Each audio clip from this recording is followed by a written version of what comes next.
Durante muchos meses, con mucha ilusión, hemos estado trabajando en el Servicio de Patrimonio Histórico de la Consejería de Presidencia, Cabildo de Gran Canaria, con el ilustrísimo Ayuntamiento de la Villa de Agaete, particularmente con su alcaldesa, que desde el primer momento que le planteamos la celebración de esta efeméride, pues mostró su mayor interés, su colaboración total, y gracias a estas dos instituciones y conjuntamente al Obispado de Canarias, la Parroquia de Nuestra Señora de la Concepción, pues todos juntos hemos logrado crear, creo que el mejor programa que hemos podido realizar en conjunción. Las personas que no han podido participar, pues bien, no están aquí, pero también hubieran querido estar con nosotros. Todos se han sumado a esta efeméride. Por tanto, esta tarde nos congratulamos con la presencia del consejero de Presidencia del Cabildo de Gran Canaria, lógicamente la primera autoridad de este municipio, la alcaldesa de esta villa, nuestra querida amiga Menchu, el Carmen Rosario, el ilustrísimo señor vicario general, don Cristóbal Denis de la Diócesis de Canarias, el párroco de esta parroquia matriz de Nuestra Señora de la Concepción de la villa de Agaete,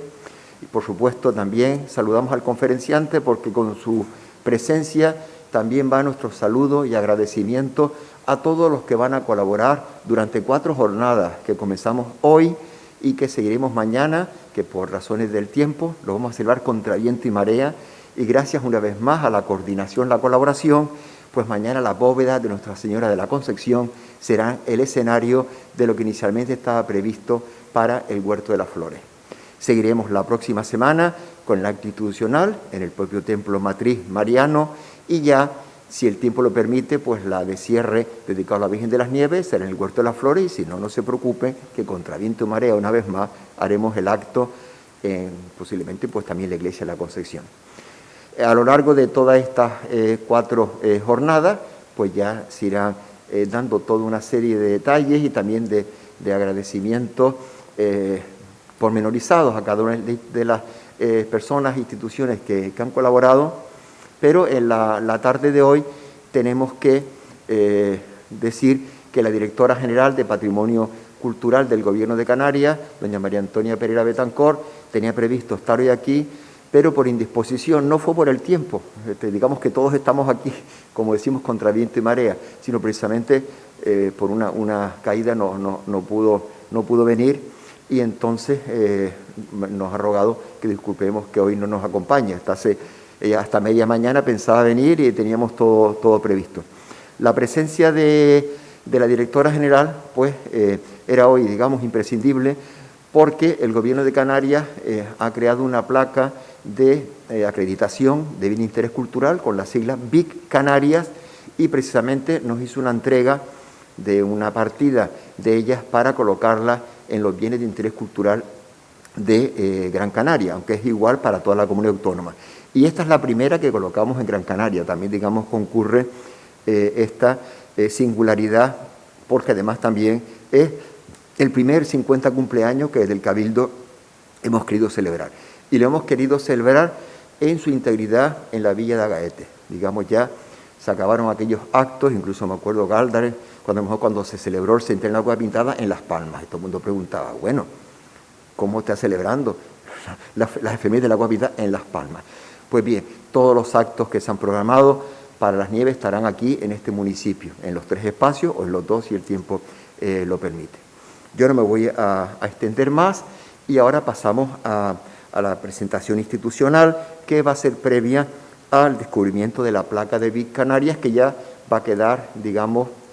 perennemente en bronce en la fachada de la Plaza de las Nieves. Rogamos a don Cristóbal Denis Hernández que, como ya dijimos, nos honra con su presencia, vicario general de la Diócesis de Canarias, y al mismo tiempo pues felicitar también a nuestra diócesis y felicitarnos todos también por la efeméride que celebramos del 150 aniversario de la dedicación basilical de la Santa Iglesia Catedral Basílica de Santa Ana de Canarias o Catedral de Las Palmas de Gran Canaria. Don Cristóbal, gracias por su presencia. Ya sé que para el obispado ha sido un esfuerzo hoy combinar esta serie de actos tan importantes, por tanto, doblemente agradecidos con que nos acompañe esta tarde en la ermita de las Nieves de Agaete. señor consejero del Patrimonio del Cabildo de Gran Canaria, don Teodoro Sosa, señora alcaldesa de la Villa de Agaete, doña María del Carmen del Rosario, señor don Juan Sebastián López, director de Patrimonio del Cabildo de Gran Canaria, señoras y señores asistentes a este acto de inauguración y a estas jornadas con motivo del 50 aniversario de la declaración de la ermita de Nuestra Señora de los Nieves como bien de interés cultural en Gran Canaria. Desde la Diócesis de Canarias, de verdad, felicitamos y agradecemos esta iniciativa que pone en valor una parte de la historia de nuestro pueblo concretada en el patrimonio, como es el de esta ermita, que nos permite conectar de una manera visible con nuestros antepasados. Pero es más, nos ofrece el testimonio vivo de la vida de un pueblo en torno a su ermita, así como a una cultura y unas tradiciones que han contribuido a forjar la personalidad de los vecinos y vecinas de este lugar durante siglos. Es un valor intangible, no fácilmente medible, pero sí constatable. Fue en 1971, un 15 de diciembre, cuando se declara bien de interés cultural a la ermita de Nuestra Señora de los Nieves, por su valor arquitectónico e histórico. Y este reconocimiento es el que hoy recordamos, después de casi 50 años, con el inicio del programa de actos que por este motivo ha organizado el Cabildo de Gran Canaria y el Ayuntamiento de la Villa de Agaete. Esta ermita, que se edifica en 1532, gracias a la iniciativa del comerciante genovés Antón Cerezo y su mujer Sancha Díaz de Zorita, ha sido y es a lo largo de la historia de la Iglesia en Canarias un referente para la comunidad cristiana del Valle de Agaete y un punto de encuentro para el resto de los canarios, que unos, impulsados por el arte que emana de sus muros, fachadas y sobre todo de las piezas únicas que protegen su interior, como fue durante años el tríptico flamenco de Nuestra Señora de las Nieves del siglo XVI, que hoy se encuentra en la iglesia parroquial de Nuestra Señora de la Concepción, y otro para orar ante Él, para celebrar tantos momentos de la vida. Y por eso los templos, las ermitas, están en la fábrica, en la historia de la vida de los pueblos y de las familias. Han recorrido juntos los caminos de Gran Canaria para llegar hasta aquí. Desde la Diócesis de Canarias nos congratulamos por este acontecimiento, dando gracias nuevamente por quienes han promovido y colaborado con estos actos y mostrando nuestra total disposición a seguir contribuyendo al cuidado y visibilización de bienes comunes de nuestra sociedad, entre los que está el patrimonio religioso, signo vivo de nuestra historia, referente necesario para el conocimiento de las nuevas generaciones y elemento relevante junto a otros para quienes nos visitan. Canarias, y en concreto nuestra isla de Gran Canaria, debe ser reconocida no solo por su sol y sus playas, sino también por su historia particular, como esta ermita, que ha permitido congregar al pueblo en torno a un mensaje de consuelo, esperanza y solidaridad comprometida con todas las personas, más si éstas pasan por situaciones de vulnerabilidad. Deseamos y deseo personalmente que estos días de encuentro y mayor toma de conciencia del significado y las bellas historias que en esta ermita de Nuestra Señora de las Nieves se han protagonizado, sea un estímulo para seguir enfocando el futuro con esperanza. Muchas gracias.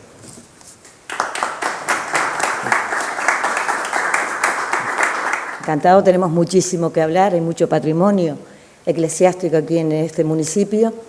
y sobre todo darle las gracias al Cabildo de Gran Canaria, a su consejero, a la directora también de Patrimonio Histórico del Gobierno de Canarias, Antonia, que no ha podido estar, conocida por todos por Nona, pues por este reconocimiento a esta ermita. Estar aquí siempre, sobre todo los que somos de Agaete, nos llena de orgullo y nos trae muchísimos recuerdos. De aquí, gracias a esta ermita, gracias a la riqueza en aquel momento, en el siglo XV-XVI, pues podemos tener nuestro tríptico de las Nieves de Panclif del siglo XVI, tenemos también nuestro ingenio azucarero, que tenemos mucho que hablar. También hace algunos meses que nos convocó el consejero de Patrimonio Histórico de Presidencia del Cabildo de Gran Canaria,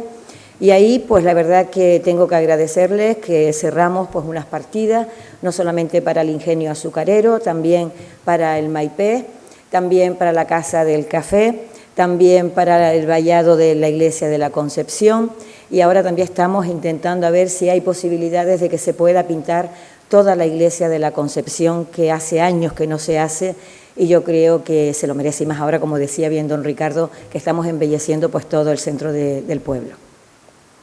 Yo agradezco esta jornada porque además coincide en una fiesta importantísima para los vecinos de este municipio. Nosotros en diciembre saben ustedes que a pesar de que las fiestas más conocidas son las de las Nieves, nuestra patrona es la Virgen de la Concepción,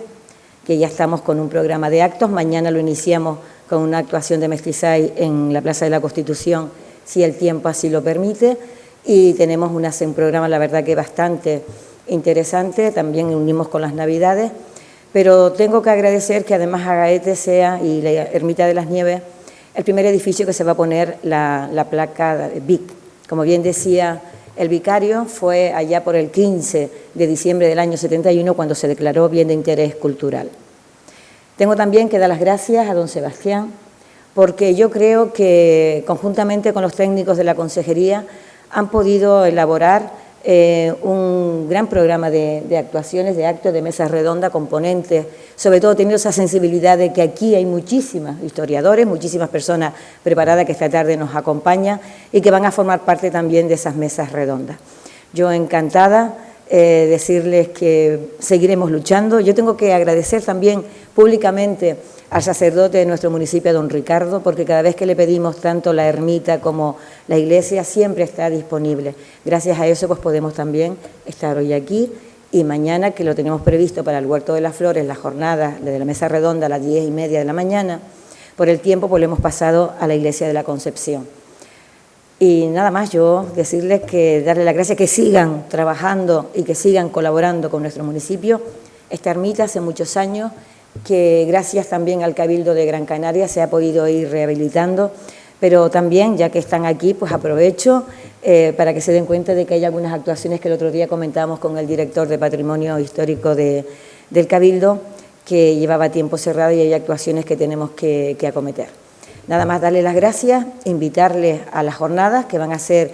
hoy 26, mañana 27, 2 de diciembre y 10 de diciembre. Y además, Chano, voy a decirlo porque los palmeros que lo están pasando tan mal en estos momentos y que todos estamos con ellos, compartimos pues ese fervor a la Virgen de las Nieves. Entonces hay una de las ponencias, todas son interesantes, pero hay una que yo por lo menos espero con gran expectación, porque es un trabajo que había hecho Sebastián López, donde se comenta pues que esa Virgen de las Nieves que está en la isla de La Palma era nuestra Virgen. Y entonces yo les invito a todos que vengan a todas las ponencias, pero esa de verdad que voy a ver en qué se basa. Sé que hay libros publicados, pero los argumentos de Chano tienen que ser de mucho peso como para darte la enhorabuena. Así que muchas gracias, señor consejero, y nada, seguiremos en reuniones y trabajando por nuestro municipio. Muchísimas gracias. Agaete va a tener el privilegio de tener la primera de las placas, como bien decía antes el director insular, del 50 aniversario BIC de Gran Canaria. Es verdad que hay otros BIC anteriores, el Castillo de la Luz, Yacimiento de la Guancha en el año 49, si no me equivoco, y también el Museo Canario, son declaraciones anteriores a esta ermita. Pero de las efemérides que vamos a empezar ahora a resaltar en los próximos años, que ya lo tenemos, hay un trabajo, yo creo que bastante incansable, como es Sebastián López, de empezar a reconocer, y en cada uno de los territorios, de los municipios, esos bienes de interés cultural que quizás nos hemos ido olvidando y han ido pasando los años, y ahora que empiezan a cumplirse 50 años, yo creo que es el momento oportuno para destacar el trabajo de conservación, de mantenimiento y los estudios importantes que se han ido realizando en cada uno de ellos, y este es el primer caso, la Ermita de las Nieves. El próximo año vamos a tener dos efemérides importantes, como es la Cueva Pintada en Galdar y Cuatro Puertas en Telde, las dos cabeceras aborígenes, ¿no? Telde y Galdar. Por lo tanto, arranca aquí en las Nieves pues un calendario de aniversarios bastante interesante. tenemos que ir de la mano sin duda con la Iglesia, y por eso agradezco mucho que esté el vicario general y el cura párroco de la Iglesia de la Concepción y de aquí de Las Nieves, porque como antes hablábamos fuera, hay mucho que negociar, pactar y trabajar conjuntamente. El patrimonio, yo siempre he dicho que el patrimonio no solo exclusivamente de la diócesis, es patrimonio sentimental, es cultural. Aquí están nuestras raíces y afortunadamente o desgraciadamente, pues prácticamente si pasamos de los yacimientos arqueológicos solo tenemos construcciones religiosas con importancia en Canarias. Así que si no protegemos esto, si no lo cuidamos, si no lo consideramos desde las administraciones públicas algo nuestro, nos equivocaríamos totalmente. Agradecer sin duda al Ayuntamiento de Agaete, porque sé que Sebastián López ha estado incansablemente trabajando también en estos últimos meses, codo a codo además con la alcaldesa, con María del Carmen del Rosario, le cambio el apellido por el nombre, y agradecer ese trabajo estrecho, Menchu, con el que se ha estado trabajando en estos últimos meses. Y también a Nona Pereira. Evidentemente hoy hubiera estado aquí con mucho gusto, pero no ha podido ser. Pero también con la Dirección General de Patrimonio Histórico se está trabajando de forma leal y bueno, y hay muchos proyectos en común. Antes, pues la alcaldesa ya resaltaba algunas de las actuaciones que ya tenemos previstas. Ha habido unas aportaciones directas nominadas al Ayuntamiento de Agaete, porque entiendo que por encima de las direcciones insulares o las consejerías, la administración más cercana y que consigue mejores resultados a la hora de ejecutar con más rapidez siempre son los ayuntamientos. Y la experiencia quizás, porque tenemos el defecto de ser alcalde, pues es ese, es decir, que realmente somos más ágiles y por eso se ha trasladado partidas económicas. Antes hablábamos del Maipé. Aquí vamos a tener una actuación muy importante en la fachada, recuperar la fachada original de la Ermita de las Nieves, además intentando ser fieles a lo que fue en su momento la fachada de la Ermita de las Nieves. Además ahí pues también digo que Sebastián López ha sido pues muy meticuloso para encargar y que volvamos a recuperar esa fachada original. Tenemos el proyecto también de arreglo de la Iglesia de la Concepción. Hemos actuado en la seguridad del tríptico original porque era necesario, se nos pide desde la parroquia y ahí hemos estado también desde el minuto 1. Tenemos el proyecto del ingenio azucarero de las Candelarias, que también está muy ligado a la historia de este municipio, ¿no? Fue el origen prácticamente de Agaete, el ingenio azucarero de las Candelarias, y creo que hay mucho trabajo por realizar en los próximos años, vuelvo a decir siempre con lealtad, porque yo lo he vivido con cabildos, con gobiernos, que cuando no hay sintonía parece que no hay lealtad y tenemos que dejar eso a un lado, tenemos que trabajar conjuntamente con los proyectos que se nos demande desde la diócesis, desde el ayuntamiento y los que pueda plantear el gobierno o el cabildo. 4 días intensos, hoy empezamos con un conferenciante de altura, sé que Antonio Cruz pues ha trabajado muy mucho pues esta conferencia y va a haber pues seguro tertulias, conferencias, charlas, además en diferentes lugares, como antes decía Chano, desde el Huerto de las Flores, si la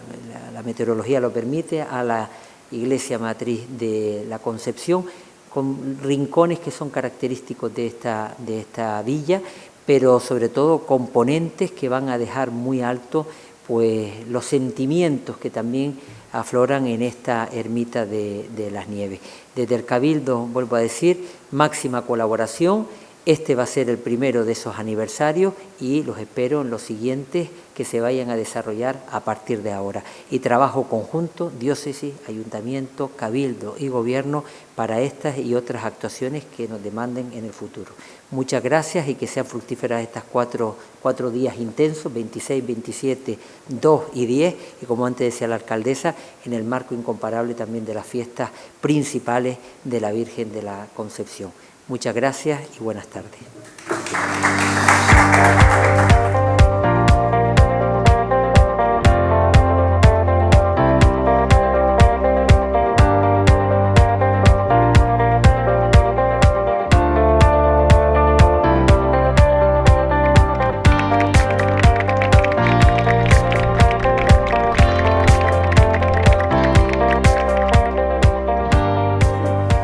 tenido una primera parte institucional cuyo cierre ha sido pues, el descubrimiento de la placa. Ahora, digamos, vamos a la parte académica, con lo cual será la aportación, empezarán las aportaciones científicas en torno a esta solemnidad, esta efeméride del 50 aniversario. Y después ya cerraremos la tarde pues, con la parte musical, que se llenará este espacio de una música precisamente de los siglos en que Antón Cerezo regaló por estas tierras y se plantaron las primeras cañas de azúcar, crecieron y también se produjeron los primeros azúcares y se exportaron hacia el exterior. Por tanto, va a ser una tarde bastante completa. Seguimos pues congratulados por la presencia de la alcaldesa que nos sigue acompañando, así como el público. Y ahora para mí es la parte de esta tarde pues la más importante a nivel personal, pudiera decir. A otros niveles pues es todo igual. Porque empezamos algo que yo he llevado muy directamente, muy de la mano, que ha sido el programa, y la verdad que agradezco la confianza de todo el equipo que me ha ayudado en el mismo, la alcaldesa también, que forma parte del equipo, porque realmente ha formado parte del equipo con todas las reuniones que tuvimos desde antes del verano, empezamos a trabajar, digamos que no ha sido una flor que ha nacido en un solo día, sino con mucho trabajo. Pero en todo este proceso sí que cuando pensé en celebrar este 50 aniversario, sí tuve claro precisamente quién iba a dar la primera conferencia. En eso es que no tenía ninguna duda de quién iba a dar la primera conferencia. Ya las siguientes, la segunda, la tercera, los cambios, etcétera. Yo también me había ofrecido, digamos, pero yo no iba a dar la primera. La primera tenía claro quién la tenía que dar, por todas las razones que pudiera mirar. Desde lo personal, desde lo científico, académico, hasta de justicia, pues precisamente el lugar donde estamos, en el ámbito de Agaete, pues todo, no había sino una persona en la que concurrían toda esa serie de circunstancias. Felizmente aceptó, nos acompaña hoy y es quien va a dar la conferencia, el licenciado Antonio Jesús Cruz y Saavedra. Yo tengo que decir que lo conocí justo cuando comenzó su vida universitaria, con lo cual he seguido toda su trayectoria desde cuando comenzó a forjarse como historiador de arte en la Universidad de La Laguna y después pues tuvimos la satisfacción de ser compañeros de piso y también pues un piso al que estaba muy vinculado quien fuera alcalde de esta villa durante tantos años, pues don Antonio Calcines Molina, que también vinculado a nuestra generación y a nuestro piso. Por tanto, también un recuerdo para Antonio en esta tarde, que por supuesto hubiera disfrutado muchísimo y donde quiera que esté estará disfrutando, digamos, de esta efeméride. A Antonio se le veía madera desde el primer momento, madera en todos los sentidos, madera como historiador de arte, como persona rigurosa y también madera por Agaete. Digamos, él, como tantos de la villa, pues nos transmitieron a los que estábamos cercanamente, estamos en ese momento también todos muy unidos, pues este amor común de Agaete y de comarca, porque realmente en esos años en La Laguna, pues los universitarios de Agaete, Gáldar y Guía, por orden alfabético, pues estábamos unidos y teníamos una colonia universitaria y realizábamos actos culturales aquí en Agaete, en Gáldar, en Guía, incluso centenares de actos culturales. Y hay que decirlo, ni un céntimo de ayuda. Bueno, aquí la alcaldesa le estoy viendo decir caidero, y yo te tengo que decir que mi primera conferencia en mi vida fue en Caideros de San José de Gáldar, precisamente en ese ciclo de conferencias en el que participábamos pues la totalidad. ¿Cuántos universitarios éramos de la comarca? Pues en torno a 130. También aquí nos acompaña pues César Ubierna, que estaba en esos años, Valentín Barroso, etc. Pues bien, Antonio se forja, digamos, en este espíritu que realmente ya traía. Y desde entonces, pues ya con sus maestros también, yo creo que hay que recordar sus maestros. Yo creo que Martínez de la Peña nos marcó a todos, Domingo Martínez de la Peña, pero en particular, pues él tuvo como maestro más cercano al doctor Fernando Gabriel Martín Rodríguez, fue el director de su trabajo de investigación precisamente sobre la arquitectura y el arte de la villa de Agaete. Digamos que de tales maestros tan grandes y otros que podemos citar, han salido frutos tan maduros, frutos tan rigurosos, porque si una cosa caracteriza a Antonio es el rigor. Antonio, en sus estudios, es de una rigurosidad, no digo tremenda, pero ya por decir rigurosidad es suficiente. Es una persona que si no tiene los datos, si no tiene precisamente la certeza, nunca afirma nada sin tener una documentación al respecto. Digamos, no hace las conjeturas fáciles que hoy día con tanta frecuencia pues podemos ver. Las líneas de investigación de Antonio han sido diversas, las aportaciones que ha realizado no solo han sido en torno al municipio de Agaete, sino a toda la historiografía en Canarias, y muy particularmente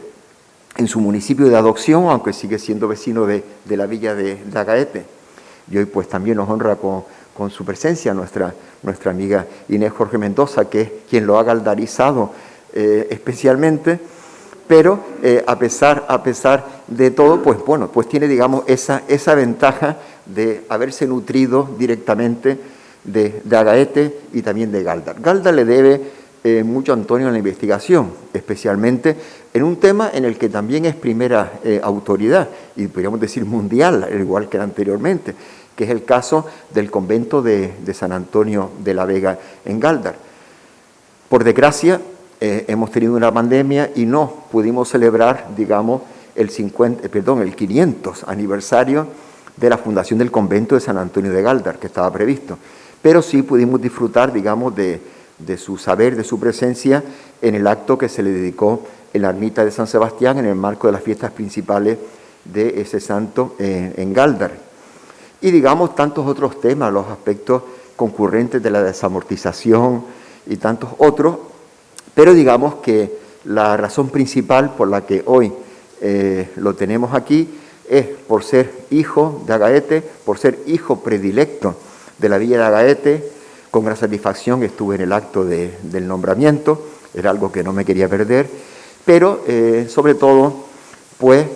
porque ser el principal estudioso que ha tenido la villa de Agaete en relación a la arquitectura, al arte, y también sus aportaciones muy notables al tríptico de la Virgen de las Nieves, que digamos que posiblemente sea la obra artística de Agaete en el que más personas han participado a la hora de estudios, digamos, procedentes de otros lugares. Él tampoco ha sido ajeno a esa Virgen, pero la gran aportación en todos los sentidos a la arquitectura y el arte, pues la hacía precisamente la persona idónea para que esta tarde abriera esta jornada desde el punto de vista académico dedicada al 50 aniversario de la Declaración de Bien de Interés Cultural. Sabemos que la ley de entonces no era esa terminología, pero la actual se reconvierte con la medida del cambio de las leyes, ahora sería bien de interés cultural, categoría monumento. La verdad que después estamos con un poco la desesperanza que fuéramos a tener un invierno seco, porque como dicen los dichos, que si no llueve por Santa Catalina, espérenla por San Andrés, si no, mala seña es. Santa Catalina fue el 25, estábamos ya in extremis, entre el 25 de noviembre y el 30 de noviembre. Pues bien, la Virgen de las Nieves pues nos ha mandado esta lluvia y por lo menos tenemos la esperanza que este invierno no sea tan seco. Por lo pronto está fructificando todo lo que es los estudios y todo lo que se ha en estos años nutrido el conocimiento sobre la Virgen de las Nieves y sobre su ermita, que precisamente es el motivo de estas celebraciones, de estas jornadas, y que precisamente Antonio Jesús Cruz y Saavedra, licenciado en Historia del Arte, pues el encargado hoy de abrir con toda la solemnidad, su sabiduría, su conocimiento, esta jornada.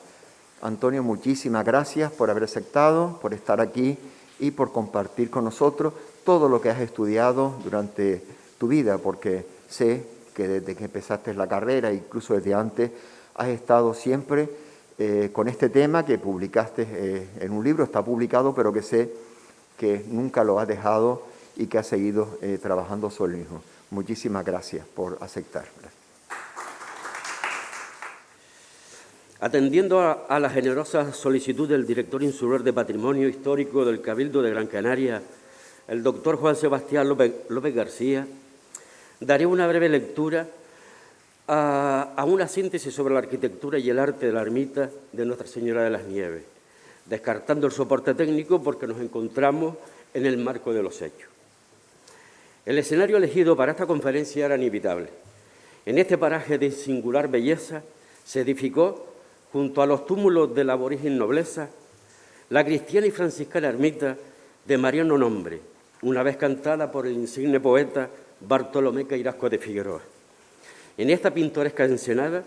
despunta blanca como la espuma, el santuario de la milagrosa Virgen de las Nieves, primera sobre todas las vocaciones de su nombre en Canarias. En este contexto tuvo lugar uno de los episodios que contribuyó en notoria medida a la conquista de la isla de Gran Canaria, y tal vez desde donde se promovió la normalización, permitiendo la coexistencia de dos culturas, dos mitos y dos creencias. Agaete, como espacio mágico sagrado, reunía el escenario adecuado para la práctica de todo tipo de creencias y de ritos. Un lugar de culto preferente, un territorio sagrado de una enorme dimensión física y simbólica, interrumpida posiblemente por las expediciones de mallorquines en el Atlántico Medio y por las primeras avanzadillas de franciscanos en aras de la cristianización, que conduciría al sincretismo religioso, a la erradicación del mito y su integración en el mundo occidental. Normalizado el territorio, se imponía lo que en el mundo occidental era una realidad: la devoción hacia la Virgen María y los santos mártires. El fervor a la Virgen María cobró una dimensión extraordinaria en el marco de la religiosidad popular. La devoción mariana y las leyendas de apariciones milagrosas multiplicaron los santuarios y ermitas dedicadas en su honor. La Virgen era venerada universalmente y a final del siglo XIV se levantaron capillas y altares prácticamente en todas las iglesias, abadías y catedrales. Personas, pueblos, ciudades y países se ponían bajo su patrocinio, ocupando en este pueblo las dos advocaciones centrales, la Inmaculada Concepción, al convertirse en símbolo de la Iglesia, y la Virgen de las Nieves como culto arraigado en la figura del conquistador. Para agilizar la conquista de Gran Canaria, el gobernador Pedro de Vera potenció un segundo frente de acción beligerante en este lugar, al considerar que el sitio era bueno, acomodado de agua y ganado y abundantes higuerales. Por las cuentas de la conquista de Pedro de Arévalo, sabemos que el gobernador y Miguel de Mujica permanecieron en la zona 4 meses, desde abril hasta septiembre de 1481, periodo en el que hizo construir o reedificar una torre y casa fuerte de piedras y barro, con sus tapias para defenderse, y desde donde efectuaba las escaramuzas. Por lo que se piensa que la fecha para la primera piedra de esta construcción bien pudiera haber sido un 5 de agosto, día de la advocación de las Nieves. No obstante, todo parece indicar que el origen de la devoción de la Virgen de las Nieves en Agaete se debe al conquistador. El capitán Alonso Fernández de Lugo procedía de San Lucas de Barrameda, Cádiz, donde estaba arraigado el culto a la advocación de San Miguel y de la Virgen de las Nieves. Terminada la encomienda bélica, Alonso Fernández de Lugo recibió en recompensa los mejores terrenos y agua, estableciéndose con su mujer Violante de Valdés y sus hijos. Durante años, el capitán andaluz vio discurrir sus días entregados a las labores que suponía poner en marcha lo que sería el ingenio azucarero más productivo de la isla. Sin embargo, la tranquilidad quedó truncada a la muerte de su mujer, ello que le impulsará a la aventura, trasladándose a la corte para solicitar los derechos de la conquista de la isla de La Palma y de Tenerife. Endeudado por las desastrosas campañas en Tenerife, le obligan a traspasar su hacienda a uno de sus principales socios en la aventura conquistadora, el mercader genovés Francisco Palomares.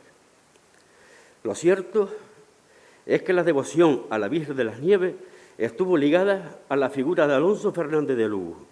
y su culto a la Torre Fortaleza. Y cuando emprendió la conquista de La Palma, probablemente se llevó consigo la imagen. Ello que ha permanecido a lo largo de la historia en la memoria y en el recuerdo, y que recientes investigaciones sobre la obra del imaginero Lorenzo Mercadante apuntan en este sentido, o bien que la primitiva imagen de terracota policromada de la Virgen fue introducida durante las misiones que llevaron a cabo los franciscanos. Con todo, la advocación de las Nieves es la primera que se instituyó en Canarias y el santuario lugar de peregrinación a partir de 1717 y que el doctor Juan Sebastián López García explicará con detalle en otra de las conferencias de la jornada. El ingenio y la hacienda de Agaete fueron adquiridos en 1494 por Francisco Palomares, que luego cedió a su hermanastro Antón Cerezo. Comenzando con el genovés y su hijo, Francisco de Palomares, el proceso constructivo de la ermita, por lo que el culto y patronazgo estuvo ligado a la posesión y explotación de la hacienda hasta finales del siglo XVIII. Antón Cerezo nació en 1468, siendo de 11 de octubre de 1535 la fecha de su testamento. Como buenos burgueses, Antón Cerezo y su mujer, Sancha Díez de Zorita, se comprometieron a edificar un monasterio, la iglesia para los frailes mercedarios y dotar el altar mayor de la capilla con un retablo grande de pincel bajo la advocación de las Nieves, con San Antonio Abad y San Francisco de Asís, y en la peana la Santa Cena, y en él puesto y pintado bajo la Virgen con su mujer y su hijo, legándonos una de las pinturas, una de las obras pictóricas de pincel flamenco más importantes del archipiélago, y como dijera el marqués de Lozoya, los más bellos retratos que se pueden ver en Canarias. Las primeras referencias del tríptico de Agaete son del 13 de diciembre de 1537 y la muerte de Antón Cerezo tiene lugar el 20 de noviembre de 1535. En su testamento especifica que llegada su hora, su cuerpo fuera sepultado en la ermita que tenía hecha y edificada en su heredamiento. Asimismo, por el testamento de su hijo Francisco Palomares, de 31 de octubre de 1578, sabemos que se hizo enterrar en la capilla mayor de la ermita, en la sepultura donde estaban enterrados sus padres. Sin embargo, en un plano de tumba de la parroquia de la Concepción de 1541, consta en el presbiterio 2 sepulturas a nombre de Antonio Cerezo. En una se enterró una hija y en la otra se lee que se inhumó con un hijo. A sabiendas de que durante la infortunada y apresurada restauración de la ermita en 1980, solo aparecieron 2 cráneos, uno de una persona adulta y el otro de una joven, posiblemente se refieran al de Francisco Palomares y al de su hija Sánchez, habida en segundas nupcias con Constantina de Cairasco. Entre Antón Cerezo y Francisco Palomares anda el juego. Además, hay que tener en cuenta que la llegada de los paneles flamencos a la parroquia de la Concepción tiene lugar en 1536 o durante 1537. Y de 1 de mayo de 1687 es el inventario donde aparece por primera vez el tríptico de las Nieves en su ermita. Por consiguiente, la edificación del santuario tiene lugar en el segundo tercio del siglo XVI, aunque los trabajos se prolongaron a lo largo de la centuria. De este periodo se conserva el presbiterio, la sacristía, manteniéndose su forma originaria hasta 1717. El presbiterio es cuadrangular, destacando un gran arco de ojival realizado en canto blanco, con el capitel estilizado a las alturas de las impostas. De quinimbrita es también la ventana bocinada que airea el interior y una puertecilla lateral tapiada de arco conopial, siendo la cantería utilizada de la cantera de Cueva Blanca, ubicada en este término municipal. Otro elemento arquitectónico interesante es un tronco de palmera colocado horizontalmente, emplazado a la margen derecha del presbiterio, descubierto durante la restauración de 1980, que viene a justificar este recinto como una construcción originaria del siglo XVI. El doctor Martín Rodríguez nos recuerda que es frecuente su uso en la isla, como lo demuestra en el sótano de la Casa de la Encina en Las Palmas de Gran Canaria. El sistema de techumbre del presbiterio es coniforme, destacando del resto de la edificación por el juego de volumen, y de un enorme parecido con la arquitectura lanzaroteña. En ella se estructura un artesonado mudéjar del siglo XVII, siendo el actual policromado lo más antiguo del siglo XVIII. La armadura es de planta ochavada, con doble inclinación, uniéndose en la parte central en un círculo donde convergen todas las calles, pendiendo como elemento decorativo una piña o mocárabe de madera. El artesonado es de los llamados de limas moamares, adoptando a la altura de las triángulas su forma ochavada. Elemento arquitectónico que explica cómo en el exterior no se articula ningún contrafuerte, bastándole solamente las 4 triángulas y el estribo exterior a la altura del arco ojival. En cuanto a la dotación de la ermita, Antón Cerezo fundó una capellanía por su alma y la de su mujer, mientras que su hijo la dotó con un patronato de legos, donando un pedazo de tierra a Fray Gaspar de Silva, padre guardián del convento de San Antonio de Galda, con la obligación de que éste le dijera una misa rezada cada año en la parroquia, donde el franciscano hacía de clérigo. A los frailes del convento les dejó también 4 doblas de oro a cambio de oficiar 4 misas en la ermita, señalando 9 doblas para la cera y una misa rezada todos los lunes. Como se puede apreciar, en ningún caso se habla de la función solemne ni de la procesión, sino que el santuario era el marco de la capellanía y el instrumento tangible del patronazgo. A su muerte, tomó posesión del mecenazgo su esposa Constantina de Queirasco, hermana de Bartolomé Queirasco de Figueroa, con la que se casó en segundas nupcias en 1569. A su fallecimiento en 1613 le sucedió por derecho su hija Catalina Palomares, habida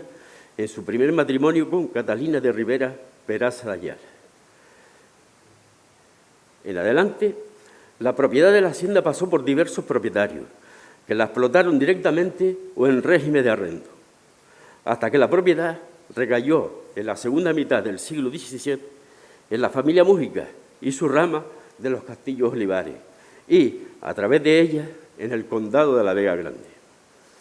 En este periodo, a causa de las estrecheces económicas padecidas por los últimos propietarios, la ermita y su patronato se sumieron en el abandono. El primer patrono de la familia Mújica y su rama de los Castillos Olivares fue el capitán Alonso del Castillo, que, como patrono, fundó el vínculo, que dotaba económicamente a la ermita para afrontar los gastos ocasionados por los reparos y la festividad, instituyendo una misa con la rama y el junco el junco y el lavado de la ropa a cargo de los sacristanes. El siguiente patrono en sucesión fue el capitán y síndico del convento de San Antonio, Cristóbal García del Castillo, y su mujer, Francisca Bettencourt y Franqui de Peñal, quedando constancia del patronazgo y de la propiedad de la hacienda el 17 de mayo de 1687, durante la visita del canónigo Andrés Romero Suárez y Calderín, precisando el visitador que encontró en ella un retablo de madera, una yura de la Virgen y a su lado los retratos de los fundadores y las portecillas, con que se cerraba el retablo a San Antonio Abad y a San Francisco de Asís, constatando que el estado del recinto era ruinoso, que el arco de la capilla estaba sin puertas y las paredes maltratadas. Por su testamento de 20 de marzo de 1717, sabemos que el santuario solo servía para encerrar ganado y que carecía de dotación, salvo una misa y procesión con sus vísperas el día de Nuestra Señora, por lo que se comprometieron a fabricar el cuerpo de la ermita, trastejarla y limpiar los alrededores del santuario, dotándola de los ornamentos necesarios, de un cercado con cueva y casa canaria, de 6 colmenas para la cera y un día de agua, instituyendo 6 misas rezadas en la infraoctava de la Virgen, cantándose el Ave María Estela al tiempo de abrir y cerrar el cuadro. Con lo que la fiesta, la procesión y la enramada de la ermita estaban fijadas, y el precedente del novenario también, como el de la salve que el pueblo de Agaete sigue cantando a su Virgen. Lo que no podemos precisar es la magnitud de la procesión, el espacio del recorrido, ni la intronización en vista de la envergadura del tríptico. Sin duda alguna, notable fue el impulso dado al culto, a los actos litúrgicos y a la fiesta. Nada más expresivo y esclarecedor son las consideraciones realizadas el 29 de septiembre de 1752 por el canónigo Estanislao de Lugo, ordenando al párroco a mantener el orden y el recato de la feligresía que asistía a la función, ya que con el pretexto de la devoción a la Virgen, muchas personas pernoctaban en ella, abusando de lo sagrado, comiendo y durmiendo dentro de la ermita y la sacristía, con grave desorden en juego y otras diversiones. Lo cierto es que la devoción a la Virgen gozaba de gran aceptación y la fiesta de una concurrida feligresía, constatando el obispo Francisco Javier el 8 de enero de 1767 el buen estado del recinto, haciendo saber al párroco que la administración de los bienes vinculados a la ermita se gestionaran adecuadamente para continuar con los gastos de mantenimiento del santuario y el sermón el día principal. A principios de 1767, en la relación inventariada de la orfebrería y ornamentos de la ermita figuraba un retablo, 6 bancos, un púlpito y los objetos sagrados para celebrar con dignidad la Eucaristía. Lo que nos conduce a la siguiente reflexión. El tríptico formaba parte todavía de un conjunto. El número de bancos era la expresión de la asistencia cada vez mayor de los fieles y el púlpito del arraigo del sermón como parte de la liturgia. El siguiente patrono en sucesión fue Cristóbal del Castillo Olivares y Manrique de Lara. Como sucesor y patrono, se comprometió el 20 de enero de 1785 a asolar la sacristía que estaba empedrada, a realizar una reedificación de la ermita, a reparar los tejados y las paredes. Lo cierto es que las visitas de los obispos continuaron y el capellán de la ermita no había encargado el retablo y el deterioro del santuario y la inseguridad del recinto era de tal magnitud que en 1793 se insta al patrono para que repararan los techos que se hallaban deteriorados, limpiaran los cuadros y sus marcos, colocaran más bancos, aseguraran las puertas para que no robaran los cepillos y adquiriera un frontal de madera pintada. En el archivo parroquial, como en el diocesano, no se citan los patronos de la casa del conde de la Vega Grande, ya que habían fijado su residencia en la capital, por lo que la gestión de la ermita recayó en los mayordomos, tanto eclesiástico como laico, hasta que la familia de Armas asumió el patronazgo. Hasta ese momento, las limosnas habían aumentado. El mayordomo había comprado el libro para dar asiento a los donativos. Y desde 1800 a 1816, los marineros colaboraban con juegos para atraer a la gente durante la festividad de la Virgen. Periodo en el que las fiestas tomaron un cariz distinto a juzgar por los descargos, recogiéndose los gastos anuales referidos a las cargas de ramas traídas del Pinar de Tamadaba, al corte de palmas para la función, al pago al tamborilero y el hilo de oro para la cruz de manga. Con lo cual, se traía por encargo del Pinar la rama y los acordes de un tambor era el único acompañamiento de los actos programados y la procesión. Mientras que la cruz de manga corrobora la entronización del panel central de la Virgen, siendo su recorrido los alrededores de la ermita. Aún así, era tal el abandono que el párroco José Medina de Tobar escribía al prelado que Francisco de Armas José era el que cuidaba de encender la lámpara con las limosnas de los fieles, ya que el anterior mayordomo jamás la había encendido y la ermita servía de almacén de barco. En lo sucesivo, es la familia de Armas de Agaete la encargada del patronato y de la administración económica de la ermita. Primero, en la figura del capitán Francisco de Armas José, tomando posesión del cargo el 1 de septiembre de 1819 hasta su repentino fallecimiento a mediados de 1824. El mismo día de su toma de posesión, levanta un inventario del estado de la ermita, de las alhajas y ornamentos existentes, precisando el deterioro de las pinturas, principalmente la de la Virgen. Transcurridos unos meses, conjuntamente con el párroco, realiza un nuevo inventario, figurando en la relación un retablo jaspeado y dorado al óleo,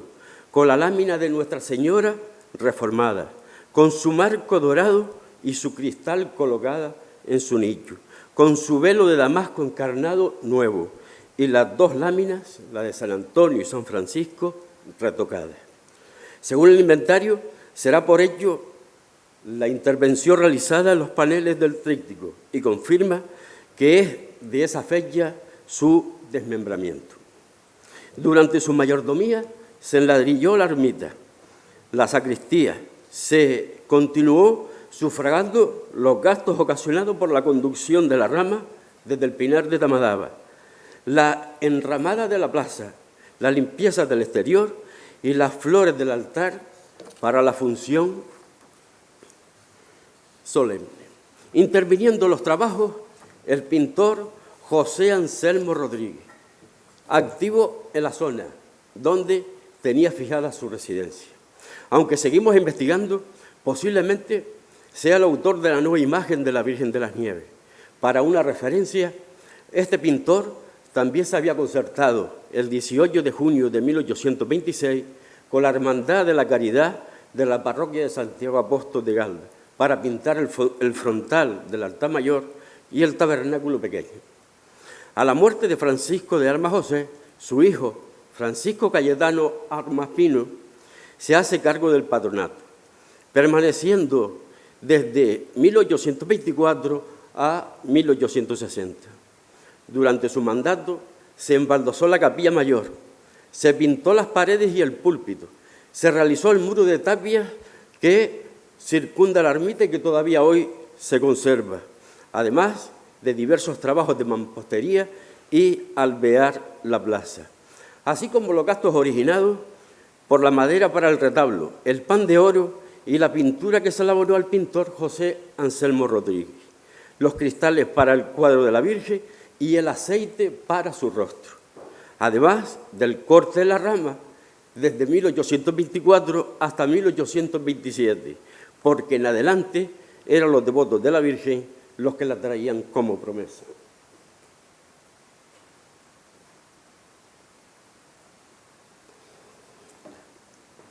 Francisco Cayetano de Armas Pino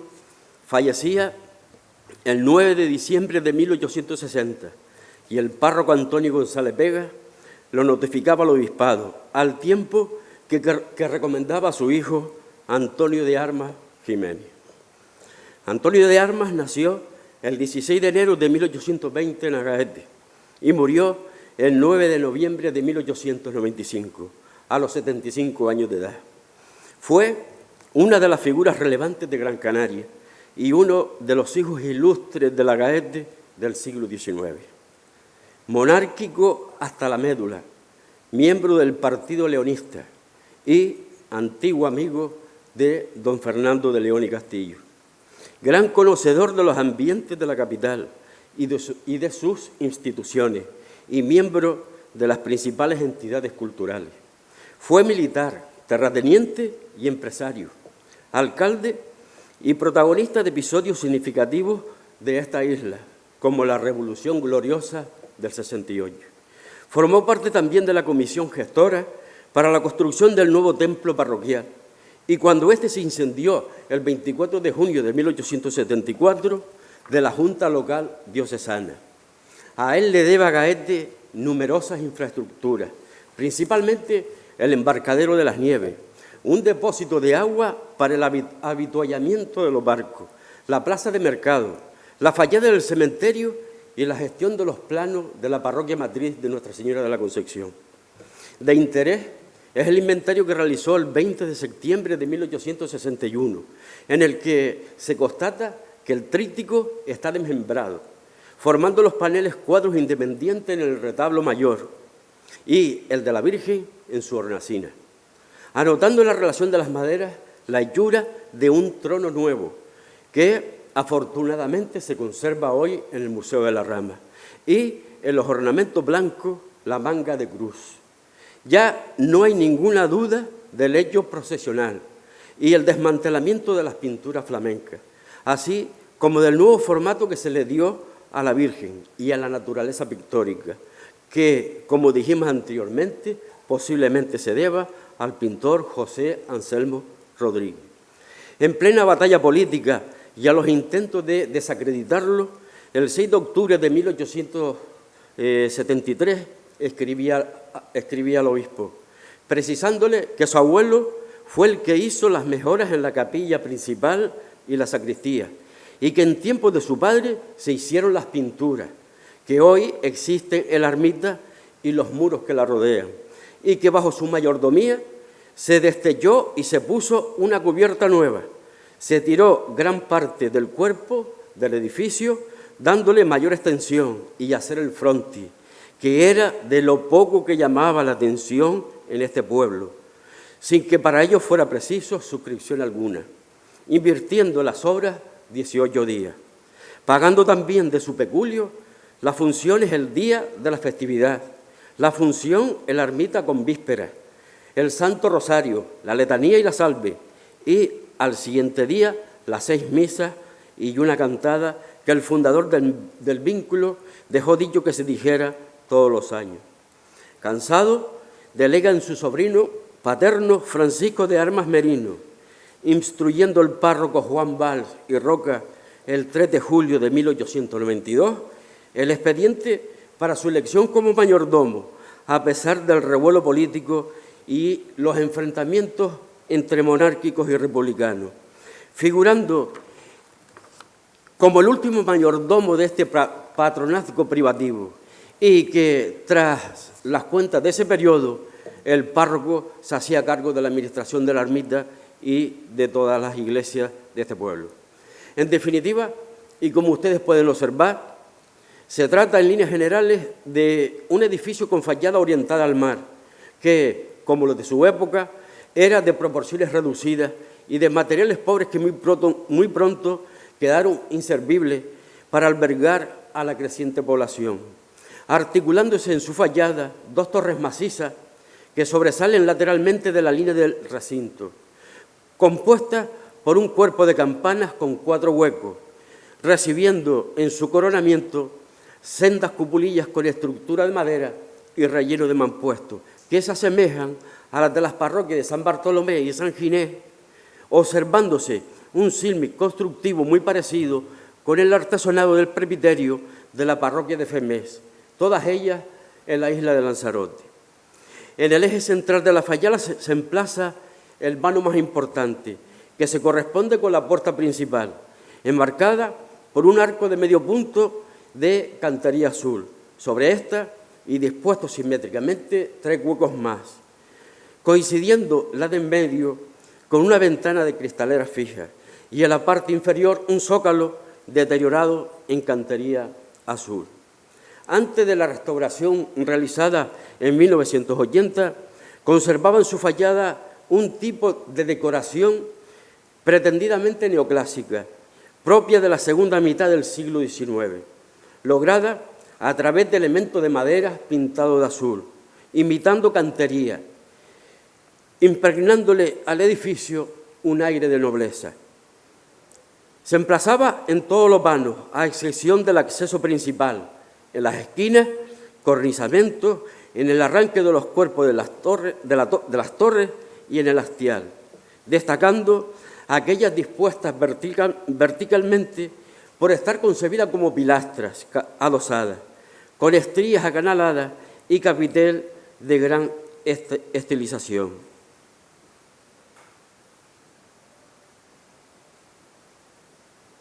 Nada de particular tiene que su diseño se deba al director de obra, arquitecto municipal y diocesano Francisco de la Torre y Sarmiento, autor del proyecto neoclásico de la iglesia de San Sebastián de Agüime, maestro titular de obras del frontis de la Santa Iglesia Catedral de Canarias y el autor en Agaete de las obras mencionadas anteriormente y de los planos y presupuestos de la parroquia de Nuestra Señora de la Concepción. Director de obras, con el Cantonio de Armas mantuvo cierta amistad. Su interior es de lo más sencillo y sobrio posible, con una puerta lateral de uso habitual y de acceso tradicional de la feligresía a la ermita, donde se emplaza una pequeña pila de agua bendita de cantería. La techumbre, a 2 aguas, alberga un artesonado de par y nudillo, que antes de la restauración estaba cubierta, como era normal, por un entramado de cañas y de yeso. A la altura de las soleras arranca 4 pares de tirantes, con ornamentación de lacerías mudéjares, y 2 tirantes simples, uno a los pies y otro a la altura del presbiterio. En este marco arquitectónico se emplaza el púlpito y al exterior las 2 únicas ventanas ubicadas en la fachada y en el presbiterio, que registran la luz necesaria y aireaba el recinto. Y una batería de contrafuertes que llamaban la atención por su magnitud, debido a las obras emprendidas el 21 de marzo de 1916, a consecuencia del temblor de tierra que se dejó sentir en esta localidad en el mes de febrero, que afectó a la pared donde se hallaba el retablo y la imagen de la Virgen, siendo urgente demoler el cuerpo superior de la pared para levantarlo de nuevo y reforzar con estribo el lateral izquierdo, autorizando al obispado las actuaciones y a una comisión para el seguimiento de las obras, trasladándose el 2 de abril con toda urgencia y en solemne procesión a la Virgen de las Nieves a la iglesia parroquial. En resumidas cuentas, este edificio de formas mudéjaricas, testigo del paso del tiempo, ha perdurado a pesar de los temporales de viento, de las tormentas y temblores de tierra que asolaron la zona, a los enfrentamientos políticos por el control de su patronato, a los sueños de grandeza por construir en su solar un templo de mayores dimensiones en 1967 y a las desafortunadas actuaciones. Actualmente, en el recinto solo se conservan exvotos de cera, los barcos y barquillos donados por los devotos en pago de promesa. El tríptico se encuentra en una dependencia acondicionada de la parroquia matriz, reemplazándola la copia realizada en 1993 por el pintor Carlos Morón Cabrera, entronizada en el trono que realizara el escultor agaetense José de Armas Medina en 1946, sustituyendo al trono en forma de templete gótico de 1861. La Virgen de las Nieves nunca fue una Virgen viajera, mientras que los paneles laterales iban y venían anualmente desde la parroquia de la Concepción a la ermita con motivo de la festividad.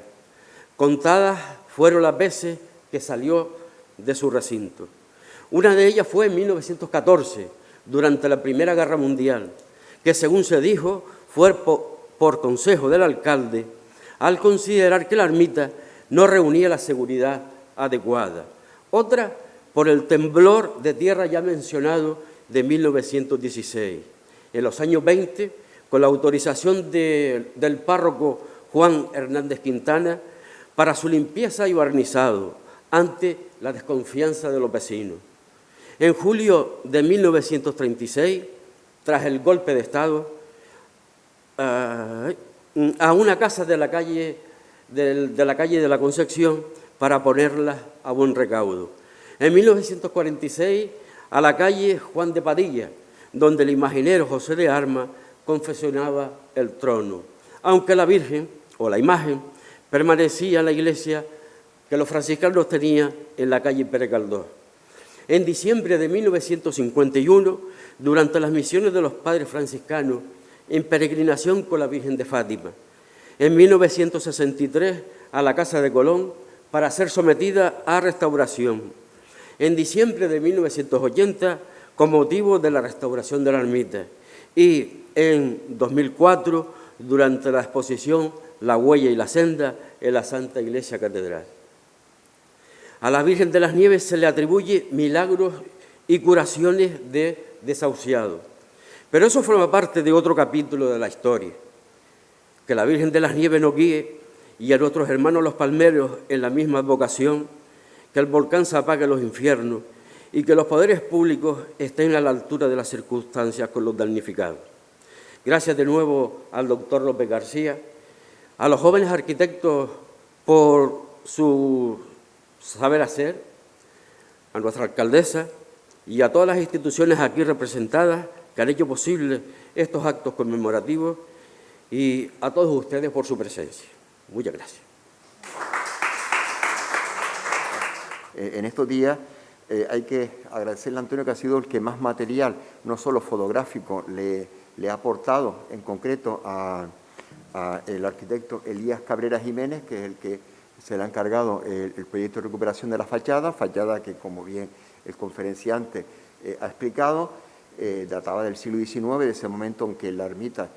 toma el gran auge, que forma parte de la memoria de los que tenemos alguna edad y que fue sustituida en 1980. Antonio no solo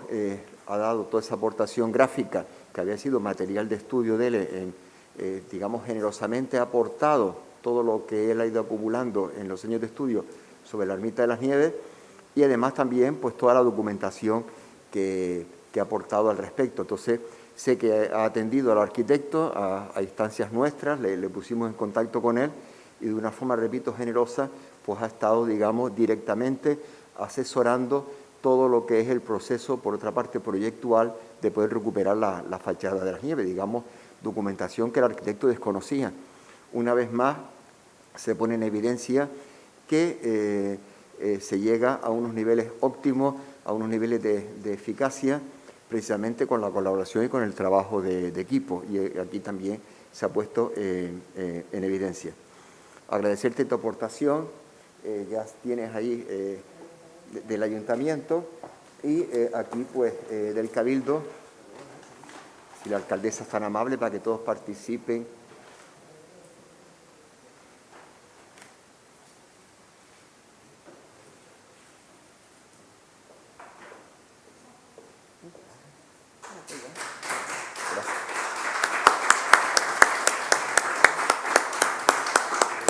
Pues este reconocimiento que firmado por nuestro consejero de gobierno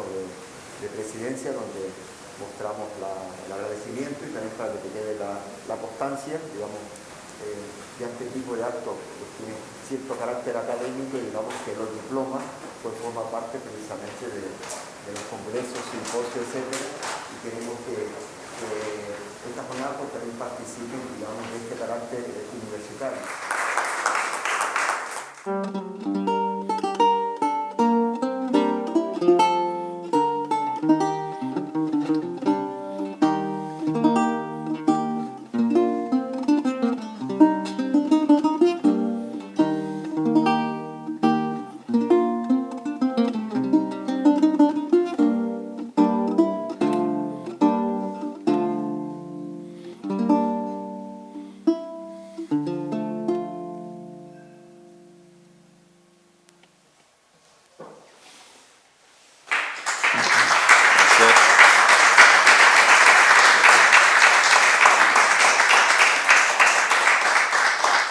Buenas noches, encantados de compartir este momento y en este entorno. He comenzado el recital con la canción del emperador, llamada así por ser la pieza o la canción favorita de Felipe II y del compositor Luis de Narváez. Y he empezado con este instrumento, con la vihuela, instrumento del siglo XVI, que quizás fue el instrumento con más popularidad tanto en el ámbito popular como en el aristocrático. Es un instrumento un tanto enigmático porque no llegaron muchos ejemplares a nuestros días e incluso las vihuelas que han llegado son instrumentos que salieron de los talleres más para hacer como una especie de examen final del postulante a ser luthier, donde son instrumentos muy grandes y muy ornamentados y con lo que se supone que no eran tanto para tocar. Y en Canarias se sabe que justo recién terminada la conquista, pues muy pronto hay noticias del hábito de tocar vihuelas. Hay edictos donde se prohíben tocar vihuelas a ciertos pasos del domicilio. Se sabe por herencias de sacerdotes que en sus enseres pues dejan vihuelas, y se sabe también, por ejemplo, que en la capilla de la Catedral de Las Palmas pues se contrataban músicos y entre ellos habían vihuelistas. Bueno, pues he comenzado con Luis de Narváez, uno de los compositores quizás de los importantes para el instrumento, y voy a continuar con él con una fantasía del cuarto tono.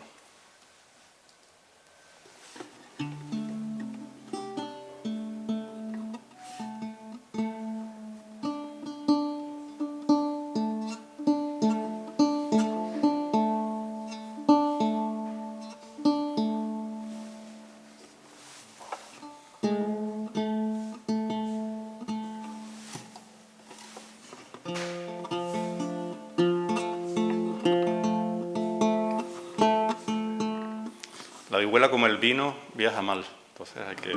repasarlo ahí.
Bueno, pues este es un instrumento, sus características, como ven, pues más pequeño que una guitarra moderna, si la cogemos como referencia. Suele llevar cuerdas de tripa, de animal. Los trastes también son de cuerda, son anudados y también de tripa de animal. Pues bueno, se solía utilizar las maderas que habían en los distintos lugares, pero normalmente eran de arce y de pino abeto. Y como curiosidad, tiene la misma afinación que el timple, o más bien diríamos que el timple tiene una afinación renacentista heredada de este instrumento. Y bueno, pues decir que en la época, pues prácticamente a todos los instrumentos de cuerda, y muchos que no eran de cuerda, se les llamaba vihuela. A este instrumento se le llamaba vihuela de mano. Estaba la vihuela de gamba, la vihuela de gamba o viola de gamba, que es un instrumento parecido al cello, pero con arco. Estaba la vihuela de rueda, que es actualmente se le llama zanfona, un instrumento con un teclado y una rueda. Estaba la vihuela de Flandes, que es el laúd, o sea que eso es la herencia un poco que tenemos de este instrumento. Y bueno, para acabar con este primer bloque, voy a tocar quizás la pieza más reconocida para este instrumento, que son unas diferencias sobre el tema Guárdame las vacas.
Este instrumento de origen italiano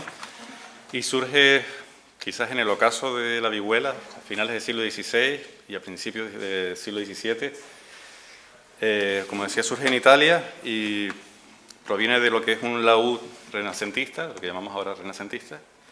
al que le añaden estas cuerdas graves, sobre todo con el objetivo de acompañar en orquestas, en grupos de cámara, acompañar a cantantes. Y bueno, tiene características similares a la tiorba, como las cuerdas de tripa, trastes también, cuerdas de tripa. Tiene una afinación pues similar también. Y bueno, decir que de la misma manera que con la vihuela se sabe que se usó en Canarias, de la tiorba no. De hecho, no hay mucho. Se supone que en España no se tocaba demasiado, pero en Tenerife se conserva un ejemplar del siglo XVII, con lo cual, bueno, no se sabe si fue traído en la época o fue a posterior. Acabo de tocar 4 piezas, sí, 3. Un preludio, una arpellata y una toccata, que es una especie de pieza a la manera de una improvisación de un compositor llamado Girolamo Kapsberger, de origen italiano, del que algunos decían que era un músico a la altura de los más grandes. Lo comparaban con Monteverdi, uno de los grandes compositores de la época, pero también estaban los que hablaban de él como casi un bromista dentro de la música. Y bueno, yo creo que en su música hay un poco de todo. Hay músicas, pues bueno, muy elaboradas y muy interesantes, y otras un tanto menos. Voy a tocar otras 2 piezas de él, una que le llama Tenor de Kapsberger y la otra es un canario, que luego ya les explico el porqué de ese nombre.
Voy a tocar dos piezas de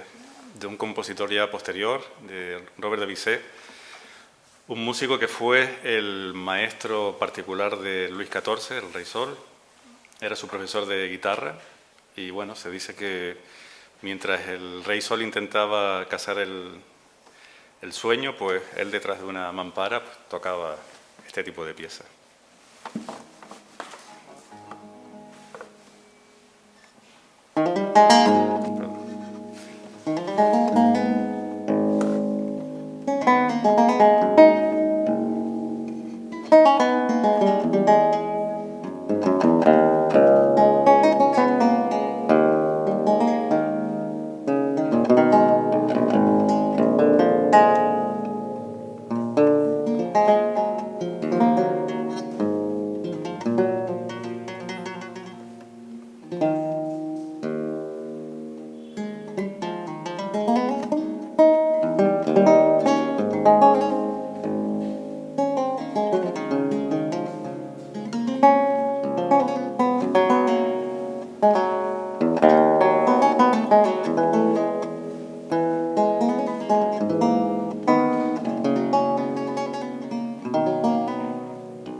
Acabo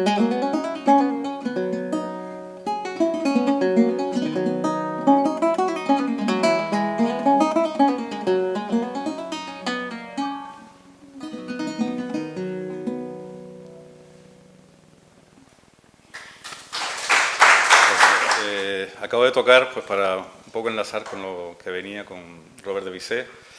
pues un compositor italiano, Francesco Corbetta, pero que también trabajó en la corte de Luis XIV, y he tocado dos piezas, un preludio y esta chacona que él llama Capricho de Chacona, una danza. Y bueno, y ha servido también para presentar este último instrumento que traigo hoy, la guitarra barroca, que es quizás de la música de esta época, pues el instrumento más cercano a lo que hoy conocemos como guitarra. Tiene 5 cuerdas dobles. Tiene, por ejemplo, similar al timple, que tiene la cuarta octava alta, ¿no? Como en el timple. Y bueno, pues tiene una afinación ya parecida a la guitarra actual, mi, si, sol, re, la. Y bueno, tiene como características pues también cuerdas de tripa, trastes de tripa. Y quizás si la vihuela era un instrumento introvertido, casi podríamos llamar espiritual, ¿no? La tiorba también tiene un carácter como más sensual, más emotivo. La guitarra, ya verán que es un instrumento pues bueno, que se presta... De hecho, ven que en las técnicas utilizo también el rasgueo, que era muy usual en la época. Y tiene un carácter como más extrovertido, más festivo, incluso a veces llega a un punto hasta de virtuosismo, que bueno, pues no lo encontramos tanto en otros instrumentos. Voy a continuar con un fandango de Santiago de Murcia, un compositor madrileño, pero del que toda su música se ha encontrado en México, y voy a tocar un fandango.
Muchas gracias. Acabo de tocar 3 piezas del compositor Gaspar Sanz. Fue una pavana, una folía y esta última una jácara.